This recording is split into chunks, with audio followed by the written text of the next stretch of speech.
ముఖ్యంగా మా జర్నలిస్టులను కూడా నేను కోరేది ఇంకొక ముఖ్యమైన ఒక పథకంలో పేదలకు బాగా అన్యాయం జరుగుతూ ఉంది. దీన్ని కొద్దిగా మీరు స్ట్రెస్ చేసి హైలైట్ చేసి రాయాలని కూడా కోరుతా ఉన్నా. ఇప్పుడు ఇందిరమ్మ ఆత్మీయ భరోసా అని ఒక పేరు పెట్టారు, పథకం పేరు. ఏంటది? వ్యవసాయ కూలీలకు నెలకు 1000 చొప్పున సంవత్సరానికి 12,000 ఇస్తామని ప్రభుత్వం చెప్పింది. ఎవరు వ్యవసాయ కూలీలు ఎలా గుర్తించాలి? వీళ్ళు ఏమన్నారంటే ఉపాధి హామీ పథకములో మట్టి పనికి పోయే వాళ్ళను మేము వ్యవసాయ కూలీలుగా గుర్తిస్తాము అన్నారు. మన రాష్ట్రంలో 50 లక్షల ఉపాధి హామీ కార్డులుంటే 1,02,00,000 మంది వ్యవసాయ కూలీలు పనిచేస్తున్నారు. 50 లక్షల ఈజీఎస్ కార్డులు, ఉపాధి హామీ కార్డులుంటే ఆ 50 లక్షల కార్డుల మీద 1,02,00,000 మంది మట్టి పనికి, కూలీ పనికి వెళ్తున్నారు. అయితే ఈ రాష్ట్ర ప్రభుత్వం ఏం నిబంధనలు పెట్టింది? 1 సెంటు భూమి ఉన్నా నువ్వు కూలీవి కాదు. 1 సెంటు భూమి ఉన్నా కూలీ కాదట. ఉపాధి హామీ పథకంలో ఈ సంవత్సరంలో 20 రోజులు నువ్వు పనిచేసి ఉంటేనే నువ్వు కూలీవి. అనారోగ్యం వల్లనో ఇతర అవసరాల వల్లనో కారణాల వల్ల ఎవరైనా ఉపాధి హామీలో ఏడాది పోకపోతే ఆయన తీసేస్తారట. సెంటు భూమి ఉంటే కూడా ఉండడట. సెంటు భూమిలో ఏమైనా పంట వంటదా? మీరు ఒకసారి ఆలోచించండి. 5 గుంటల భూమి ఉందనుకోండి. 5 గుంటల భూమి ఉంటే వీళ్ళు చెప్పిన ఈ రైతు భరోసా పథకం కింద 6,000 ఒక పంటకు, 6,000 ఒక పంటకు అన్నారు. 12,000. 5 గుంటలు ఉన్న వాళ్ళకి ఎంత వస్తుంది? 750 వానకాలం, 750 యాసంగి. అంటే 5 గుంటలు ఉన్న రైతుకు 1,500 రూపాయలు వస్తుంది. నువ్వు 5 గుంటలు ఉన్నందుకు వ్యవసాయ కూలీ కింద నీకు 12,000 ఇయ్య అంటుండు రేవంత్ రెడ్డి. ఇప్పుడు 5 గుంటలు ఉండుడే శాపమా? ఊళ్ళల్లో పాపం దళితులకు, గిరిజనులకు గతంలో ప్రభుత్వాలు పంచిన భూములు ఏమైనాయి అంటే తాతలకు ఎకరం వస్తే పంచుకునే వరకు మనకి 5 గుంటలు వచ్చింది. ఇక 5 గుంటలు ఉంది, ఆయన రోజు పొద్దుగాలేసి గడ్డపార పట్టుకొని ఉపాధి హామీలో మట్టి పనికి పోతున్నాడు. 5 గుంటల పంట వండింది లేదు, ఆయన బతికింది లేదు. కానీ నీకు 5 గుంటలు ఉంది కదా, వ్యవసాయ కూలీలకు ఇచ్చే 12,000 నీకు ఇయ్య అంటుండు బట్టి విక్రమార్క. 5 గుంటల పంట పండుతుంది, ఆ దళితుడు బతుకుతాడా? గిరిజనుడు బతుకుతాడా? నువ్వు 5 గుంటల మీద రైతు భరోసా కింద ఇచ్చేదేమో 1,500 రూపాయలు, నువ్వు ఎగ్గొడుతున్నదేమో 12,000 రూపాయలు. ఏది? ఇందిరమ్మ ఆత్మీయ భరోసా కింద ఎగ్గొడుతున్నది 12,000. అంటే ఆ రైతుకు 5 గుంటలున్న రైతుకు ఎంత నష్టం అవుతున్నట్టు? 10,500 రూపాయలు నష్టమవుతా ఉంది. అదేవిధంగా 10 గుంటల భూమి ఉందనుకో బైసాబ్, నీకు రైతు భరోసా కింద వచ్చేది 3,000, నష్టపోయేది 9,000. అర్ధెకరం భూమి ఉందనుకోండి, రైతు భరోసా కింద 6,000 వస్తుంది, నీవు నష్టపోయేది 6,000. 30 గుంటల భూమి ఉందనుకోండి, నీకు వచ్చేది 9,000, నువ్వు నష్టపోయేది 3,000. అంటే ఈ రాష్ట్రంలో మీకు ఐడియా ఉండాలి, ఎకరం కంటే తక్కువ భూమి ఉన్నటువంటి రైతులు ఎందరు అంటే 24,57,000 మంది రైతులు ఉన్నారు. ఎకరం కంటే తక్కువ భూమి ఉన్న వాళ్ళు గుంట నుంచి 39 గుంటల వరకు, గుంట నుంచి 39 గుంటల వరకు భూమి ఉన్నటువంటి రైతులు 24,57,000 మంది. ఇందులో అతి ఎక్కువగా దళితులు, గిరిజనులు, బీసీలు మాత్రమే ఉన్నారు. అంటే నువ్వు ఇందిరమ్మ ఆత్మీయ భరోసా అంటే ఏంటి? దళిత గిరిజనులకు శటగోపం పెట్టుడేనా? దళిత గిరిజన రైతుల నోరు కొట్టడమే ఇందిరమ్మ ఆత్మీయ భరోసానా? అరే 1 కోటి మంది కూలీలు ఉన్నారు. నిజంగా గడ్డపార పట్టుకొని ఎందుకు పోతాడండి? పొద్దుగాల 6 గంటలకు లేచి గడ్డపార పట్టుకొని మట్టి పనికి ఉపాధి హామీలో పోయిందంటేనే ఆయన కూలీ. ఆ కూలీలో నోరు కొట్టడానికి మీకు చేతులు ఎట్లా వచ్చినాయని నేను అడుగుతా ఉన్నా రేవంత్ రెడ్డిని, బట్టి విక్రమార్కని. గా కూలీలో నోర్లు కొట్టరా మీరు? వాళ్ళ నోర్లు కొట్టడానికి మీకు చేతులు ఎట్లా వస్తున్నాయి? వ్యవసాయ కూలీలు అప్పుడేమో మీరు ఓట్లు వేయించుకున్నారు ఆశలు చెప్పి, ప్రతి కూలీకి ఇస్తామన్నారు.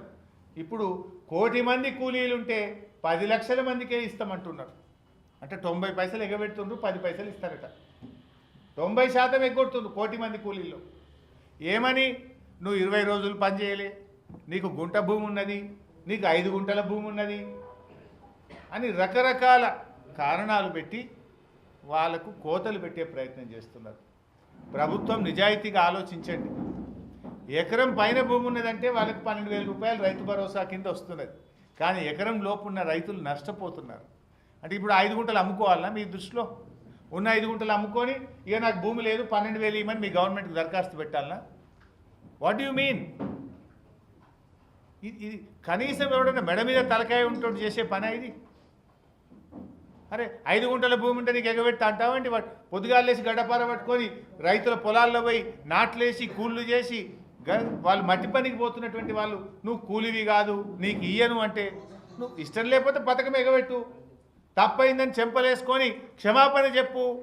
నేను 1 కోటి మందికి ఇస్తానా, ఇప్పుడు 10 లక్షలకే ఇస్తా, 90 లక్షల మంది రైతు కూలీలకు వ్యవసాయ కూలీలకు ఎగ్గొడుతున్నాను, క్షమాపణ చెప్పు. Why are you playing blame game? ఒక అబద్ధాలు ఎందుకు చెప్తున్నావు? అన్ని మోసమే కదా. అన్ని పంటలకు బోనస్ అంటివి మోసం చేస్తేవి, 2 లక్షల మీద ఉన్న వాళ్ళకు కూడా 2 లక్షలు రుణమాఫీ చేస్తా అంటివి మోసం చేయబడుతుంది, రైతు భరోసా 15,000 అంటివి మోసం చేయబడుతుంది, పంటల బీమా అంటివి మోసం చేస్తేవి. లాస్ట్కు పాపంగా వ్యవసాయ కూలీలను కూడా మోసం చేయాలనా? రెక్కాడితే డొక్కాడని వాళ్ళు పొద్దున్న లేచి చెమట చుక్కలను నేల మీద వడుస్తూ పనిచేసేటువంటి గా కూలీలకు కూడా కోతబెట్టుడు అవసరమా రేవంత్ రెడ్డి గారు? దయచేసి ఆ దళిత గిరిజన బీసీ వ్యవసాయ కూలీల పక్షాన ఈ ప్రభుత్వాన్ని నేను సవినయంగా కోరుతా ఉన్నా. మట్టి పనికి ఉపాధి హామీలో గడ్డపారబట్టుకొని పోతున్న ప్రతి కూలీకి కూడా ఇందిరమ్మ ఆత్మీయ భరోసా పథకాన్ని వర్తింపజేయండి. మీరు గ్రామ సభలు పెడితే బిడ్డ తిరగబడతారు, జాగ్రత్త అని కూడా హెచ్చరిస్తూ ఉన్నా. మీరు పోయి ఊళ్ళల్లో గుంట సెంటు భూమి ఉన్నది నీకు ఇయ్యం, నీకు 5 గుంటలని నీకు ఇయ్యమంటే గ్రామ సభల్లో మీ అధికారుల మీద కూలీలు తిరగబడతారు, తస్మాత్ జాగ్రత్త అని చెప్పి కూడా నేను హెచ్చరిస్తూ ఉన్నా. ఇది ఎక్కడ న్యాయం అండి? నిజంగా భూమి ఉంటే పంట పండితే పొద్దుగాల మట్టి పనికి ఎందుకు పోతాడు అతను? ఆకలి ఉంది కనుక కడుపు నింపుకోవడం కోసమే పొద్దుగాల లేచి పారబట్టుకొని గడ్డపార పట్టుకొని కూలికి పోతున్నాడు.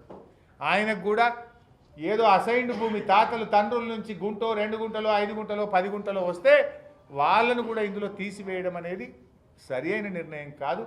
ఎకరం లోపు భూమి ఉన్న వాళ్ళందరినీ కూడా వ్యవసాయ కూలీలుగా గుర్తించండి. ఇందిరమ్మ ఆత్మీయ భరోసా పథకం కింద వారికి రావాల్సినటువంటి లబ్ధిని చేకూర్చండి అని చెప్పి మేము ప్రభుత్వాన్ని డిమాండ్ చేస్తూ ఉన్నాం. ఇకపోతే ఈ మధ్య బట్టి విక్రమార్క గారు గోబల్స్ను మించిపోతూ ఉన్నాడు. ఆయన గోబల్స్ను కూడా మించిపోతున్నాడు. అసెంబ్లీలో అప్పుల విషయంలో అబద్ధాలు మాట్లాడిండు.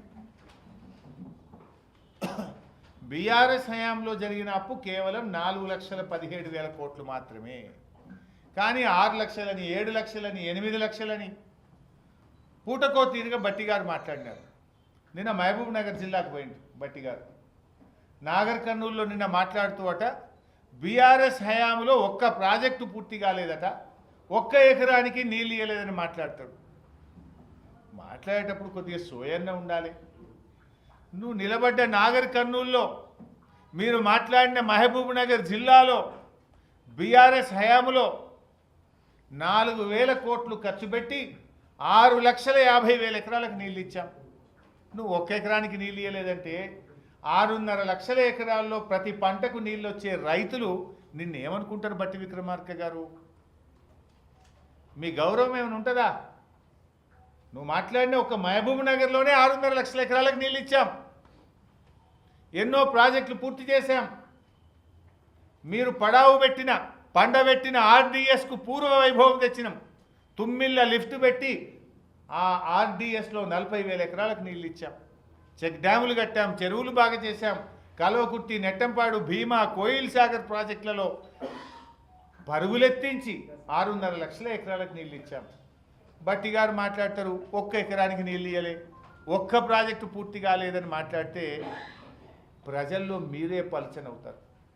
మీ విశ్వసనీయత మీరే తగ్గించుకున్న వాళ్ళు అవుతారు.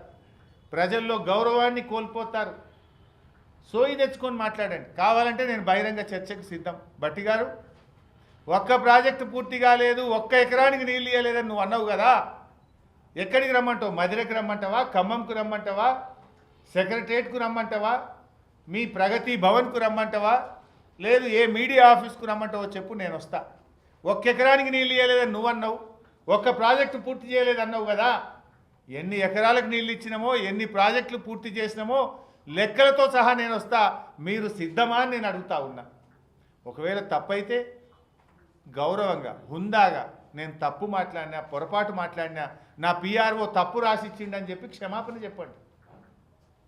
కానీ ఇట్లా వేగ్గా అసెంబ్లీలో అబద్ధాలే బయట కూడా అబద్ధాలు మాట్లాడితే ప్రజల్లో మీ విశ్వసనీయత పోతుంది.